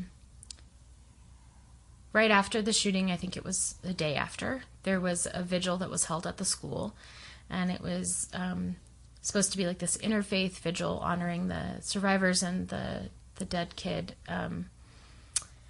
And Michael Bennett, Senator Bennett, who's also running for president, and newly elected Congressman Jason Crow showed up at the event, were invited, I would say, to the event, and started speaking. And so instead of the event being a vigil, it turned out to be more like a rally. Mm-hmm. And a lot of the students got really upset. There were no students that were invited to speak, no, family survivors, nobody that was directly impacted, so it really wasn't a vigil, it was really more like a rally. And the students got really upset, and a lot of them walked out. And they left, and they went into the parking lot where there was a lot of news media, and they started, yelling about it, this is not what this was supposed to be, this is bullshit, this is not about politics, this is about this dead kid, Kendrick, and the people who are in the hospital still, and, so that got national news media attention, and the vigil was organized by the Brady folks. Mm-hmm. The Brady bill is the sort of famous gun control people and bill that is a whole thing we can get into at some other time. But they apologized. The next day, the students reconvened in the gymnasium and finished the vigil without politicians and news media. And there's been some weird lefty stuff that's been happening about this that I just want to quash down and scold some people about. There's been quite a bit of controversy. We want to try to clear some things up based on at least what we know. Yeah. So there's been some chatter from the left about how this was a stunt and it was staged by the NRA to like protest this thing, and there is absolutely no evidence of that to speak of. It really appears to be exactly what I just said, which is, you know, politicians came because they're politicians and they wanted to talk about gun control. And I think the nuance here is something that we need to parse out, which is absolutely when these things happen, we should be talking about gun control. And in our state, apparently we really fucking need to talk about gun control. Yeah. And I don't think a vigil at the high school where the shooting happened the next day was the time and place to do that. And I'm not trying to sound like a right-wing hack here and being like, it's not the time. But really, it's not. These kids came because they were traumatized by two of their classmates coming in and shooting up their school. And what they wanted to do was process that trauma and grieve the loss of their classmate. And the defense from the people who organized the vigil was, oh, we didn't have time to have student speakers. We didn't have time to schedule that. And it's like, okay, you didn't have time for that, but you had time to schedule with a senator and a congressman, but you didn't reach out to anybody who was directly affected by this to see if they might want to say something. That's outrageous. Now, in the days following a shooting, I think it's perfectly appropriate for Michael Bennett and Jason Crow to go on Rachel Maddow and talk about gun control. Mm-hmm. I think it's perfectly reasonable for gun control advocates to talk about gun control. I do not think it's appropriate for them to go to the school in front of the students when they're trying to mourn and deal with their trauma to talk about gun control. That was not the time or place to do that. And that is a nuance that people are going to mishear me and say, oh, it's never the time and you sound like them. It's not what I'm saying. It's like going to the funeral of someone who got murdered to talk about domestic violence. You don't do it at the fucking funeral. That's not what the funeral's for. The funeral's for the people who were directly affected to mourn and grieve and process their trauma. Now, should we talk about domestic violence after a murder happens as a result of domestic violence? Absolutely we should. That's the perfect time to do it.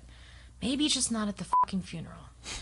Let's talk about Highlands Ranch a little bit and why some of those kids and maybe some of the adults or parents that were there might have those views that would not be the warmest reception for a gun control spiel by Bennett and Crow. Sure. So Highlands Ranch is in Douglas County, as I said. It is the most affluent county in the state.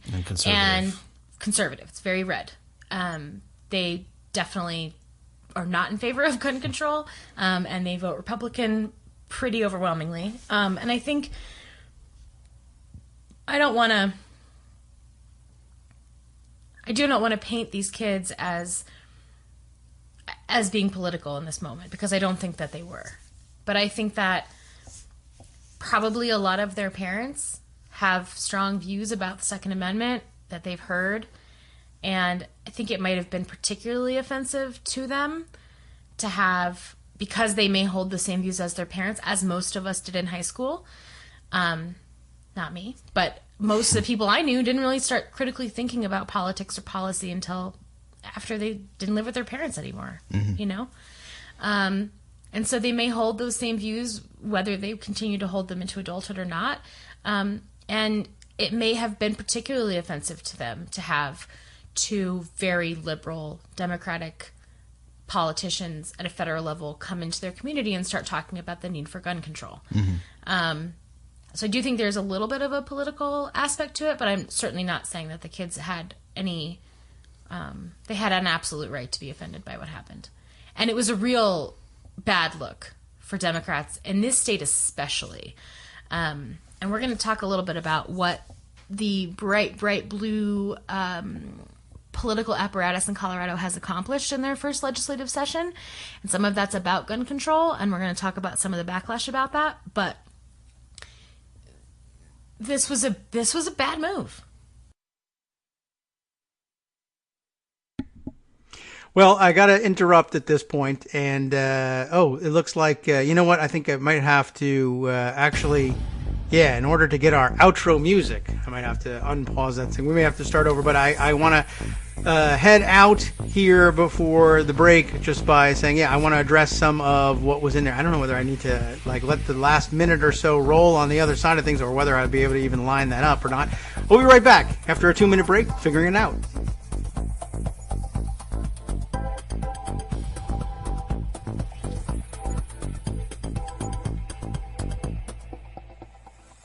Hi everybody, it's me, David. Let's change things up from the old fundraising pitch for just a minute and talk instead about how you can be a part of our show. If you've got a smartphone or any other electronic recording device, why not sit down and record a segment for us?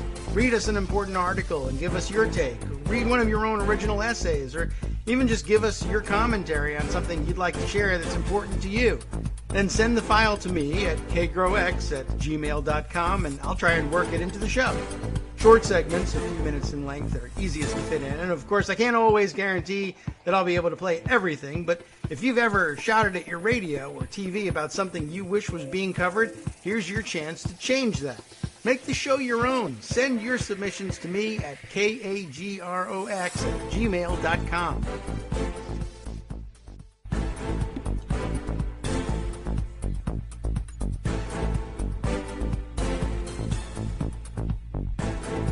Welcome back now to the Kagro in the Morning Show here on Netroots Radio. We're going to have some additional music rolling here for a little while longer because it took a while longer to get the music started, having to interrupt Travis and Rachel in the middle of their... I know, I timed that badly, but it's an awfully long segment. I want to see now, will I be able to resume this thing from where it was or not? Let's see. First, I got to wait for the music to end, and let's see what happens. No, I guess... probably won't be able to just jump right back in for the last minute or so. Maybe the alternative here. Good morning, Kagro. Is to do this. We'll open it up in iTunes and then skip forward. I have some reaction to it, but I think the thing to do is we ought to get through the entirety of the 10 minutes or so on the guns before we get into it. And I think we left off right around... I don't know, let's say a minute and a half left. Let's jump in there and see if we need to move forward or back. Real bad look for Democrats in this state especially. All right. And we're going to talk a little bit about what the bright blue political apparatus in Colorado has accomplished in their first legislative session. And some of that's about gun control, and we're going to talk about some of the backlash about that. But this was a bad move. I agree. I mean, it just was. This is not the place for that. I know a lot of listeners aren't going to agree with that, and that's okay. And, we live here, and we're sensitive to certain things, and there's a time to talk about it, and it's a time is right after it. But having a senator come give a speech about gun control when you were just traumatized by a mass shooting and it's supposed to be a vigil? No. That's as bad as the NRA coming in right after a mass shooting and having a rally. Okay. Don't you think? Yeah. It's not that different. I mean, after Columbine, the NRA literally came into Littleton and had a rally about gun rights. Mm-hmm. In a week after. And it was roundly criticized across partisan lines. Yeah. This also should be. And these are our guys. But... this was a bad move. Okay. And that is our view on it, and you are free to disagree, and you are free to tell us you disagree, and we can discuss or debate that, but that is our view. That's my view. And obviously, as you know, we are very, very pro-gun control and pro-common-sense gun legislation. Absolutely.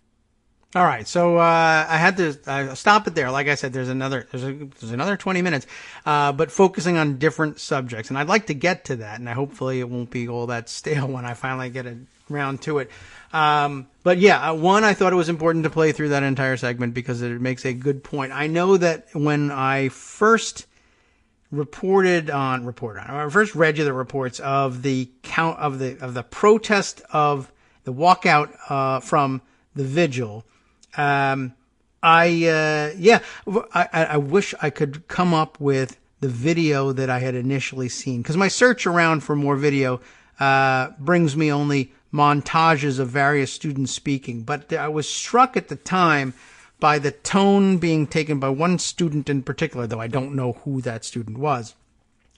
And, I'm sure there was a variety of tones offered by a variety of students. And I guess the one I saw struck me as overtly political in his protest of the vigil as he claimed the vigil itself was. And I think he's right that the vigil was probably, and I think Travis and Rachel have a right here. They have a good point that, okay, scheduling it and calling it a vigil means something different. And I couldn't quite tell whether they were against or not having a rally of political nature immediately. I think they were open to that possibility. I don't know if they thought it was a great idea. But the idea of calling this a vigil and then not having it focus on the student who gave his life for others and focusing instead on the political aspects of it. It's not that there isn't a place for it, and it's not that, in my view anyway, that the time for it can't be immediately. You just can't cross your wires.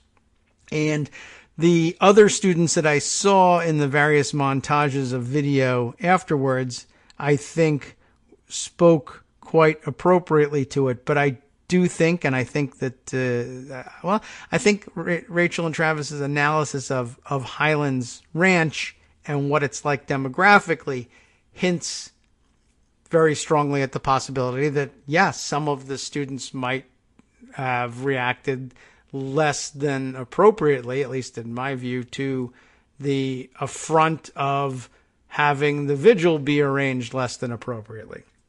So it's entirely possible. Do you give them a pass because they've just been recently traumatized? Yes, perhaps. I don't think that that's out of the question.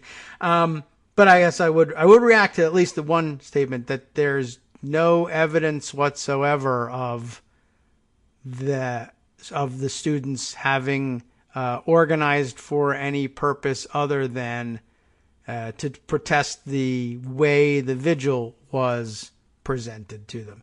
And I'm not certain that that's the case. I know that's the feeling, but I'm not certain that's the case. That is it the strongest evidence? Is it direct evidence? Is there communicative evidence that I plan to disrupt this vigil and make a political point? No. Is the evidence indirect and perhaps circumstantial? Yes.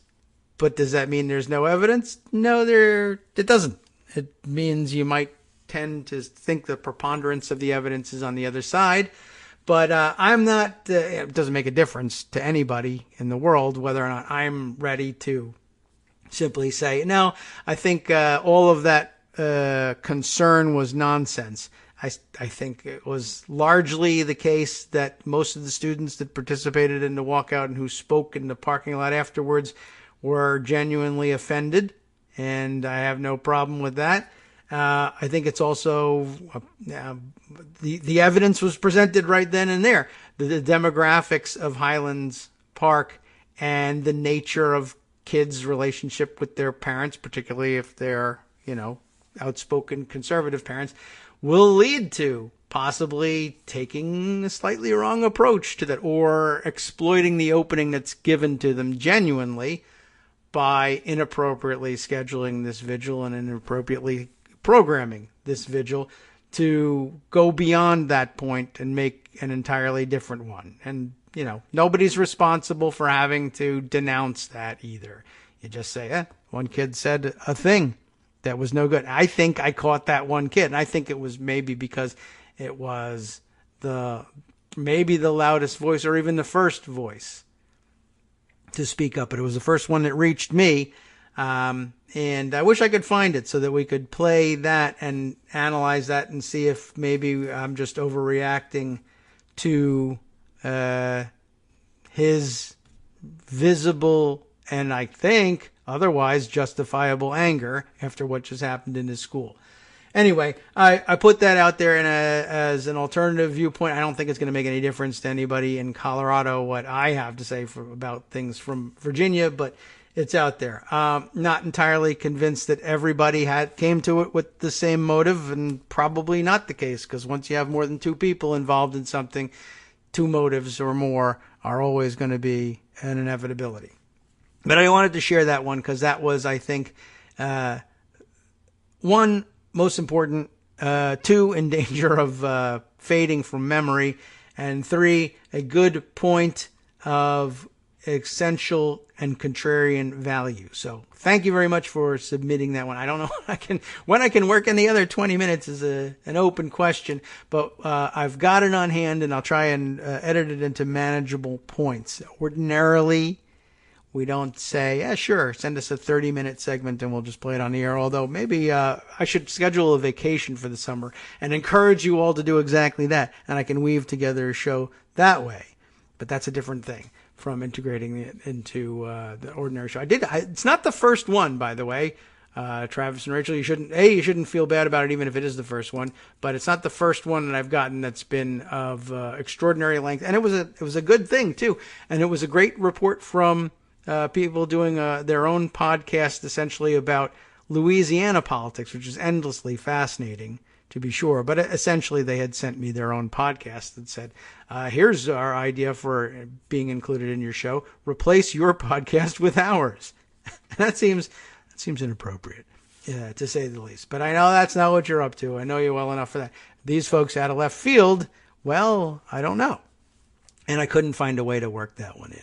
But I could find a way for this one. Now, I've got more, and before I talk too much longer, I guess I ought to roll this one. And this one from Eric Postman, in particular on the, I don't know, is it a rise and fall story? Beto O'Rourke. Interesting piece. Might as well throw that in there before he decides to drop out or anything like that. I think we can beat him to the punch if we get to it here in May. What do you think? Good morning, David. It's Eric in Orlando. It's getting harder every day not to look ahead to 2020. I mean, we've been doing it since election night of 2016, but it's also the next nationally significant event on the horizon, and of course, as every pundit will tell you, the most significant election of our lifetime. The 2020 horse race crystallizes the tension in the Democratic Party, not the progressive versus moderate policy fight, but the all-or-nothing quest for the White House. While 20-something candidates have declared for president, many of them have passed, at least for now, on an opportunity to use their well-earned bona fides to help take back the Senate. And no one stands taller, literally and figuratively, in the nexus of this dynamic than former Texas Congressman Beto O'Rourke. Now, that's not all on him. I would have hoped that household politicos like Stacey Abrams, John Hickenlooper, Steve Bullock, and Mitch Landrieu would also jump into statewide races and fight the battle of 2020 on multiple fronts. But the O'Rourke case is especially intriguing. If you drew up a ledger sheet for him, you could see why he went the direction he did. But I still want to play out both sides of this. In 2018, O'Rourke lost by just 2.6 points to incumbent Texas Senator and soup aficionado Ted Cruz. While maniacally crisscrossing Texas and visiting each one of the however many counties in the state, his campaign captured national attention and he made himself an inspirational national figure. You think his name ID, even in Texas, is greater than that of current Senator John Cornyn, who is up in 2020. Beto might even be the favorite in the race and have a chance to plant the D flag in Texas for a generation. Staying out of the Democratic battle royal would only elevate him. He'd be a lone star, having his own race and his own spotlight and the undying support of all of his would-be rivals. And O'Rourke's constant presence in Texas would make fertile ground for the ultimate nominee as a legitimate campaign stop. What if Texas and its 38 electoral votes became a swing state?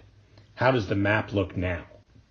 I always thought that President Obama should have come into Austin in 2012, pitched a tent at the Irwin Event Center for 20,000 supporters in Rick Perry's backyard.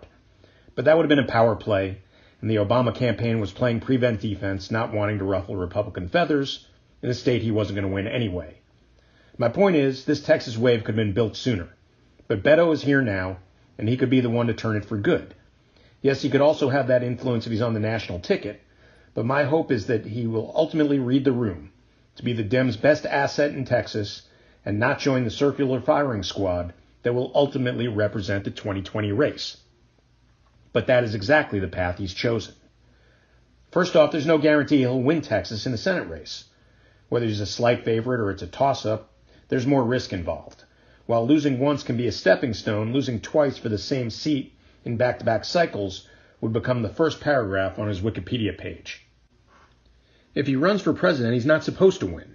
He's just a more seasoned, lovable underdog than the one that captured our attention the last time around. So why not just go for it? This is where the aforementioned ledger sheet plays to his advantage, and we can shopping list the check marks. O'Rourke speaks to everyone. His last campaign embodied that, spreading his time across the state and the political spectrum. He speaks to red and blue, he plays in big cities and rural towns, he does big rallies in small churches, and he does English and Spanish. He's also a fundraising machine. Now, he can be magnanimous and put that talent to use for the eventual nominee, but in the meantime, why not spend the trust he earned himself? And then there's his presence, charisma, magnetism, whatever you want to call it, he's got it. He speaks with conviction and with aspiration, prompting many to compare Robert Francis O'Rourke to Robert Francis Kennedy. This is the trouble spot. For someone who speaks so well to so many, how come he is so light on actual specifics? This begs the age-old question. Is he an empty vessel to be filled by all of our promise, or an empty suit to be led around by made men and the establishment machine? That's where politics is today, or maybe where it's always been. It's about the greater good and the chance to reverse the debacle of 2016. Does it lie in the skinny of policy or in the cult of personality? I personally think O'Rourke should go back to Texas and take aim at flipping that Senate seat while being every Democratic hopeful's best friend in the process. That right now is the greater good. But this opportunity may only knock once. As Alexander Hamilton once sang, I am not throwing away my shot. Ambition is as old as America itself. And that is the unresolved and very nuanced case of Beto O'Rourke. Thanks, Eric. And I think a lot of people have had similar thoughts. I'm glad you gave some voice to it. There are places all around the country and a lot of theorizing going on, too, about why people are opting not to run for the Senate, and a lot of it centering on whether Mitch McConnell wrecked the place forever. I'm sure Republicans would, of course, insist that it was Democrats that wrecked the place forever. But still, in all, it's been the Senate's always been a pretty decent place to park yourself and hang out and have a national platform for everybody. And the idea that, I'll be frustrated in trying to offer legislation. Yeah, it's a frustrating place to be, and it kind of always has been. But it would be less frustrating if there was a Democratic majority and you were a member of that majority. Things might work out for the better. And considering that you can't all be president, some of you might consider taking a shot at the Senate. It's actually kind of what we were hoping for. So, all right. I wanted to include that one. Thanks very much, Eric, for making things easier on this Friday. There's a couple other items, of course, that we can toss in there. Oh, one thing we have not yet made mention of, just to shift gears one more time. We're all over the place in this show. I grabbed this, post from the Crew blog, here, Citizens for Responsibility and Ethics in Washington, of course, or the Watchdog Group, picking up this item and running it under the headline, Emails Show Tom Barrack, you remember him, pitched Wilbur Ross, remember him, on Middle East plan. Sounds pretty interesting, right? Tom Barrack, of course, the guy that ran the inauguration, and I guess looks like it facilitated stealing everybody's money. And Wilbur Ross, who's long been stealing everybody's money, now, of course, at the, ostensibly at the helm of the Department of Commerce when he's not asleep or shuffling around in bedroom slippers. Walker Davis has this piece for Crew, and you'll never guess what the Middle East plan is. It ain't peace. Emails obtained by Crew show that a close friend of President Donald Trump had access to high-level officials in Trump's Commerce Department, as one might expect, and used this access, as one might expect, to share materials that were part of a plan to share nuclear technology with Saudi-owned Arabia.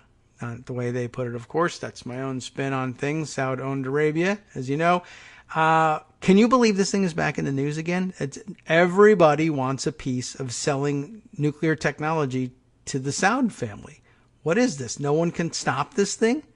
It's taken on a life of its own. Let's continue with the piece here. Some of those advocating for this plan stood to make money from it. Really? Come on. All of them. Who else? What other reason would there be to sell this to them? The correspondence shows Paul Manafort's partner Rick Gates was enlisted to help arrange a personal meeting with Secretary Wilbur Ross shortly after these materials were shared, and the meeting was a priority for Ross. Related communications with the National Security Council on these issues resulted in whistleblower complaints, but these communications with Commerce haven't been reported. In February, the House Oversight Committee released a report detailing whistleblowers' concerns about efforts within the White House to provide nuclear technology to Saudi Arabia in 2017. We've forgotten about that since, I think. Among the serious concerns with this incident were that several people involved in advocating for the plan, both inside and outside the government, apparently stood to make money from it. One of those people was Tom Barrack, and I still don't know how he pronounces that name. And one of these, by the way, one of the tools I'm finally getting around to using to figure out how to pronounce names is to see if I can find interviews with them somewhere on YouTube where an interviewer has presumably been briefed on how that name is said. But I haven't gotten around to Tom Barrack yet. But by the way, it is Pat Cipollone. They add that E at the end, which is a sometimes thing for Italian Americans. Sometimes they use it, sometimes they don't. Frank Pallone does not. He goes by Frank Pallone. Pat Cipollone does, at least according to his introduction on one or another interviews I've seen. Anyway, Tom Barrack will maybe make the list. Someone keep a list for me, like Arias. A longtime friend of President Trump, Barack, is, the temptation is to say Barack like Obama, but Barrack is probably how he anglicizes it so that you forget that he's Middle Eastern. Anyway, he chaired his inaugural committee. You know about that. Around the time Barrack and others contacted the White House about the Middle East, Barrack was seeking investment ideas based on the administration's Middle East policy. I don't know what the policy is. I don't know whether I back it. I'm seeking investment opportunities around it, which is to say I'm using my friendship with the president to try and make some money. I could do that from the outside without using inside information, but I might not make as much as I would if I used insider information, which is illegal, but I can get pardoned. So let's try it. So what sort of Middle East policy? Well, one investment around Middle East policy that would include considering buying part of a bankrupt company that makes nuclear reactors. Because he knows lots about nuclear power, and everybody wants to buy bankrupt companies. Another was Michael Flynn. What? He's in the news again? Who served as an advisor to a subsidiary of a private nuclear energy company called IP3 International. We've read about them. Early in Trump's presidency, IP3 drafted and sent to NSC officials plans to share sensitive nuclear technology with Saudi Arabia. One of the documents that IP3 officials sent to the NSC was a white paper authored by Tom Barrack entitled The Trump Middle East Marshall Plan. We've heard it referred to that way before. Records obtained by Crew through a Freedom of Information Act request show that this same document was sent to Commerce officials in March of 2017. Shortly after it was sent, a meeting was arranged between Barrack and Secretary Ross by former Trump deputy campaign manager, advisor, and now convicted felon Rick Gates, working on behalf of Barrack. On March 13, 2017, Gates wrote to Eric Branstad, a liaison to the White House in the Department of Commerce. Here is the white paper that I believe Tom sent to Wilbur. Sorry. We can discuss during our meeting today. Attached was the 5-page Marshall Plan document. I bet the real Marshall Plan was longer than 5 pages. The records show that less than a week later, Gates followed up with Branstad to arrange a meeting between Barrack and Secretary Ross. I discussed with Secretary Ross this morning, and this is a priority, Branstad responded. Though Gates then postponed due to Barrack's schedule, they discussed April dates for the meeting. The documents don't confirm whether the meeting took place. Gates, Branstad, and Barak all worked together on President Trump's inauguration. Barak's white paper called for the president to, quote, appoint a special representative for the Trump Middle East Marshall Plan, unquote. According to the House Oversight Committee's whistleblower report, the plan was for this person to be Barak himself. Creating jobs, all right, one for himself. In January 2017, IP3 sent documents to Flynn that included a draft cabinet memo stating that the president had appointed Mr. Barak as a special representative to implement IP3's nuclear plan for the Middle East, calling for the development of dozens of nuclear power plants. In a January 28, 2017 email, an IP3 official wrote to Michael Flynn, Tom Barak has been thoroughly briefed on this strategy and wants to run it. He's perfect for the job. So a little bit of ALEC action going on there. There are private companies writing draft cabinet memos for the National Security Advisor to circulate among the cabinet to appoint a particular person as a point person for Middle Eastern policy, even though he's investing in that policy. Whatever. Don't impeach him. Though Barak's white paper does not mention IP3, it calls for, quote, empowering the industrial might of the USA's private sector. Dun, dun, dun, dun. I mean, I feel like patriotic music should be playing in this, including in areas of power generation and distribution. In other words, it's fluff, but these are the words I have to say in order to get money. These messages show that Barak's efforts to influence Middle East policy early in the Trump administration were greater in scope than previously known. He targeted the Commerce Department in addition to the NSC, and he was offered access to the secretary. The messages provided to crew depict chummy relations between veterans of Trump's campaign and inauguration, who went on to take official positions or try to influence the government from the outside on behalf of special interest clients. In a second instance, Gates reached back out to Branstad on behalf of former Trump fundraiser Elliot Broidy's defense firm, Circinus. We never, I don't think, got around to pronouncing that one. But remember Elliot Broidy? I wonder how he's faring under this draconian abortion law stuff. Anyway, he reached back out to him and his company as they sought to secure an endorsement from the Commerce Department to do business with the Romanian government. I mean, that guy was caught dead to rights, and he's still out there hustling. That's amazing. I know Tom briefed you on the U.S. company Circinus yesterday. Gates wrote to Branstad in August 2017. I believe the PM of Romania is scheduled to come over in mid-September, and you may already have him scheduled to meet with Wilbur. Please let us know what you need from our side to get this done. Branstad responded enthusiastically, on it.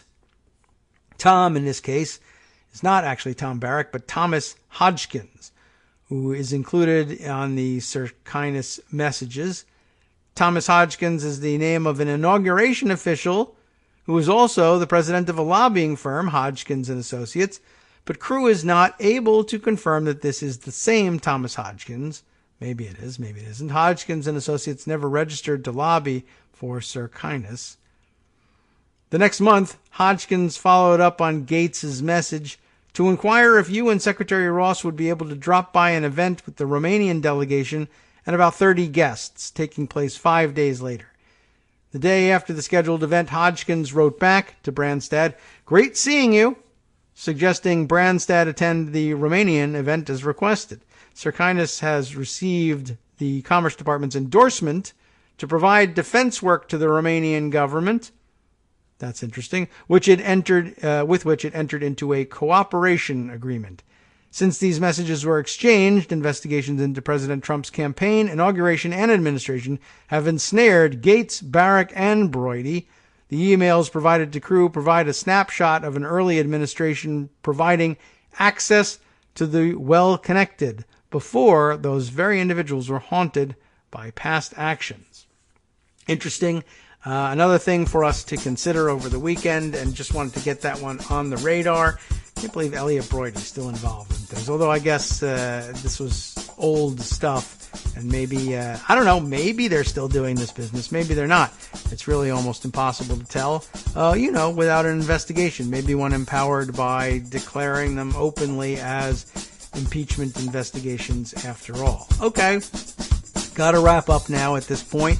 And, there's still a lot out there looming, but I think we got a lot of hits on a lot of different points, and thanks to the folks who contributed to making that easier, Eric Bozeman, Travis, and Rachel, etc., and etc. The etc. being those of you who tweeted me along the way and kept me focused and or up to speed on the things we needed to include in our show before the weekend crept up on us. Next, though, for anything we may have missed, plus a new look at those things we didn't, the West Coast Cookbook and Speakeasy with Justice Putnam brings you news on, counterterrorism and cybersecurity expert Richard Clark, for instance, who says Russians know what counties and voter files they hacked.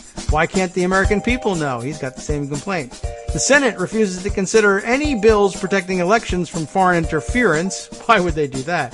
Betsy DeVos refuses to help students ripped off by shady student loans. Why would she bother with that? And much more coming up after this. From Daily Kos Radio on netrootsradio.com. You have been listening to the Kagro in the Morning Show with David Waldman. Hey, here's a good one. Ted Cruz refuses to stop whining about everybody mocking his space pirates warning. And GOP leader Kevin McCarthy doesn't even know his party's official position on abortion. And U.S. lawmakers blasted Chinese firm CRRC, the world's top passenger train maker, amid national and cybersecurity fears.